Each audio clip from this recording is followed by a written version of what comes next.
Hi guys! Welcome to my vlog. This is En's vlog. For today's video guys, ayan ang ating business. Meron tayong pinagkakakitaan. Ito ay ang almusal sa umaga. Meron tayong spaghetti. So ayan guys, ang ating spaghetti. Ayan, lagyan na natin siya ng ating panandok. Ayan ang ating almusal today. Spaghetti. At meron din tayong palabok. So, ayan guys, nilagyan ko na siya ng sandok. Ito po yung ating palabok.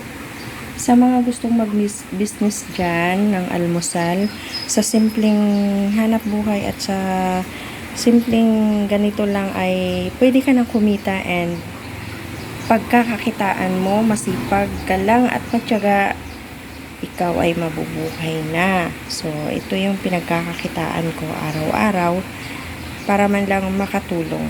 So, sa mga gustong mag-umpisa dyan, ayan, comment down below lang sa ating comment section.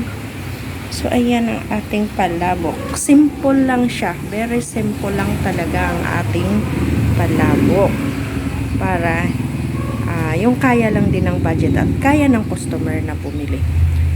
So, ayan guys, meron na tayong palabok and meron din tayong spaghetti. Ako guys, dalawa talaga yung benta ko ngayon. Pero dating apat yan. Nagbawas lang ako kasi yun nga po, galing sa holiday. Kaya wala pa masyadong tao. So, nag-adjust muna tayo.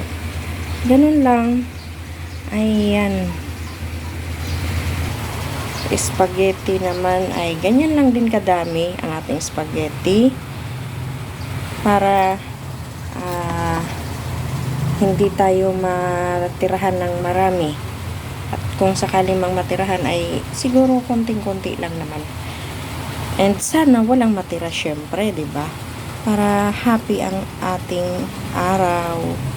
Ayan, sa mga gustong mag-business dyan, comment down below lang sa ating comment section. This is En's vlog. Thanks for watching. God bless.